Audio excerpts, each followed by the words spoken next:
갑자기 욱해서 아이한테 크게 화내본 적 다들 있으시죠? 밤에 누워서는 내가 왜 그랬지? 후회들 많이 하시죠? 부모도 사람이에요. 화가 나는 건 자연스러워요. 문제는 그 화를 다루는 방법입니다. 이렇게 수면 부족, 자기 돌봄 부족이 겹치면서 작은 자극도 방아쇠가 됩니다. 누르는 건 해결이 아닙니다. 오늘은 그 후회를 확 줄이는 엄마를 위한 분노 조절법 4가지를 알려드릴게요.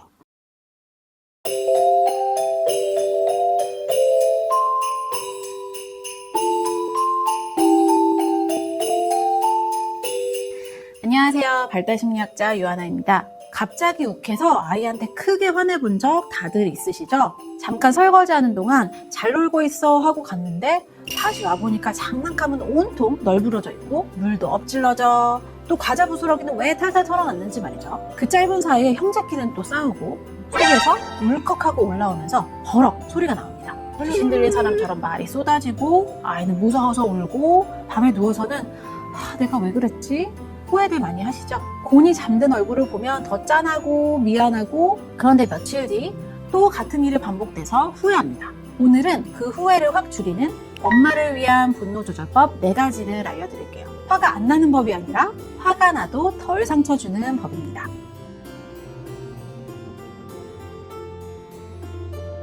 부모도 사람이에요. 화가 나는 건 자연스러워요.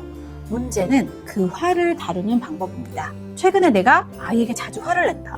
한 번 화나면 멈추지를 못하고 멈출 생각도 없고 소리친다, 벌준다, 물건을 집어던지기까지 한다. 이렇다면 내 정신건강과 아이의 안전까지 반드시 점검해야 합니다.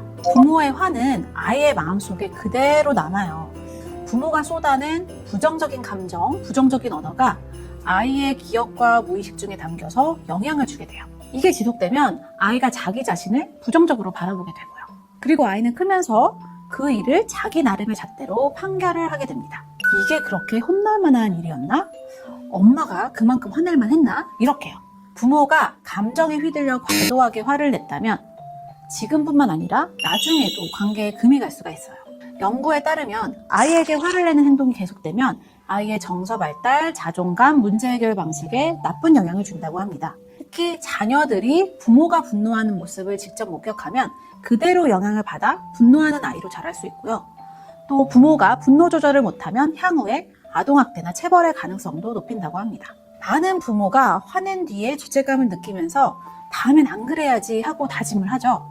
그런데 의외로 평소에 잘 참는 분들이 더 크게 폭발합니다. 저희 센터에 이런 문제로 상담을 오시는 부모님을 만나보면 의외로 차분하거나 다정해 보이는 분들이 꽤 많아요. 물론 제 앞이니까 그러시는 것도 있겠지만 평소에는 잘 참으시다가 내가 잠을 너무 못 자서 컨디션이 너무 안 좋아. 남편이랑 싸워서 안 그래도 저기 하는데 이 녀석까지 말을 안 들어. 집은 끝도 없이 치워도 그대로인 것 같고 돌아서면 계속 밥해야 돼. 이렇게 수면 부족, 자기 돌봄 부족이 겹치면서 작은 자극도 방아쇠가 됩니다. 누르는 건 해결이 아닙니다. 아이에게 관심과 사랑을 건강하게 잘 주고 계신다면 어쩌다 한번 나도 모르게 울컥해서 화를 냈다고 한순간에 우리 아이와의 관계가 확 나빠지지는 않습니다. 어쩌다 한번 버럭했을 때는 바로 사과하시면 괜찮아요. 엄마 아빠가 큰 소리쳐서 놀랐지? 미안해. 다음부터 주의할게. 이렇게요. 하지만 짜증내거나 고함치는 게 반복된다면 그게 내 기본 태도가 되고 있지 않은지 점검이 필요합니다. 버럭하는 순간에는 이성을 잃기 쉬워서 후회할 말과 행동이 나와요. 이걸 막으려면 화가 가라앉은 뒤에 왜 그때 그렇게 폭발했는지 내 마음을 꺼내서 봐야 돼요. 그래야 다음에 조절할 수 있습니다. 핵심은 하나, 이 감정의 주인은 바로 나예요.